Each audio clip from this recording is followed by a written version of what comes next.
See, if you were hungry, all the love that I could give you would not put food in your belly.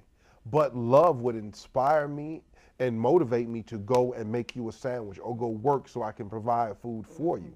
But see, love didn't provide that food. Love sparked the action and the desire that gave you the food. But love in and of itself is not sufficient. There has to be a wanting. There has to be a longing. There has to be an understanding. There has to be a purpose. There has to be a fulfilling. And love is that perfect thing. Love is like gas in a car. You can have everything working, but without gas, it's not going anyplace. But at the same time, you can put gas in it, and if stuff ain't working, it's not going anyplace. So they're not mutually exclusive. They're both needed. But love is that one thing that put in every car makes it work. But it's like a catalyst, really. Yeah. So like I can take a piece out of one car, like out of a Ford Escalade, and put it in a Lamborghini, and it's not going to work.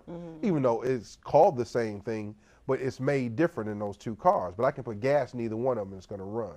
So that's it. You know, we have those different parts. Love is that fuel that makes everything run. But we all have different parts, and those different parts have to take shape in the way they have to take shape. You know, and we have to understand that love is necessary, but it is in no way sufficient. You know, as I was reading this book, I had this question about how there's a part in here where you say we shouldn't really be telling people, asking people outright, well, are you cheating? Because they might say, you said like, okay, don't forget that most of us will lie if we think it's in our best interest. Yeah. So we shouldn't really tell people what we want if we don't see that down the road. Like you don't share your health issues, your financial issues. Is that what you were getting at? Well, no, it's like this. In the book, I say, don't ask them, ask their lives. So in other words, if somebody's like, I'm dedicated to you, I'll never leave you, but you look at their lives and they haven't been dedicated to anything up and before you, there's a chance that this all might be conjecture. You know what I'm saying? And what happens is you don't say what you want, you live what you want. In other words, I say, well, I want a woman, you know, who likes skiing and this, that, and the other. And then all of a sudden, you know, she's like, let's go skiing, you know, this, because she knows I want it.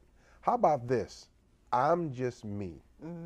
Now, anything that human characteristics that I need, like if I'm like, you know, I want a woman with long hair. There's no sense in me going out with you if you don't have long hair, if that's the thing I'm into. You know, so I can tell you that. But what we do is we tell people things, and we're like, so is that you? And if that person wants to be with us, they'll be like, yeah, that's me. Ah, okay. And the thing about it is, it's like, don't try to get people to like you. Find people who like you and hang out with them. So just live your life and be you. Don't say, well, I like a woman that goes skiing. Let's let's go skiing. But you know, people don't live that way though, Anthony. They're unhappy. They're beat up. They're running around emotionally bankrupt. Point taken. Something like 68% of all marriages end in divorce. You got bumper stickers that says stop domestic violence now. I mean, it's become a whole campaign. And this is what I say about relationships nowadays. I've never seen people work and fight so hard to maintain something that is not working for them. It'd be like me saying, I'm gonna come fix your car. No, I want this broke car. I can't go no place, but it's my car and I like it and I'm just keeping my car. Why you wanna take my car? It's like, your car doesn't work. So it's like, why are people getting, you know, it's like, well, people don't live that way. You know, well, people used to stone Christians. That doesn't mean they were right. We have to get out of this idea that just because we do it is correct. It's not true. You know, people, like I said, live your life and express your interest. Don't ever clam up, but don't sit and lay your whole resume of everything you want in a human being. Because your object is not to get them to live into your expectations, it's to be the expectation. I didn't want my wife to live into my expectations of a woman. I wanted my wife to be the woman that I expected. You see what I'm saying? Different. Oh, you see what I'm saying? So I could give her all of the stuff. You know, I want a woman, you know, who cooks. I want a woman who's vegan, and let her feed. It was like, let's go out to dinner, and see if she eats meat. And if she eats meat, okay, well, she's not a vegan, but there's other characteristics, you know. And it's not that you're testing people. It's just like you do anything. If you go get a car, you like, what kind of mileage does it get? You know, this, that, and the other. And you're not interrogating the car. You're not looking at the car. Well, if you're not what I want, you're wrong. It's just like, if you're not what I want, then you're not what I want. and I'm going to something I want.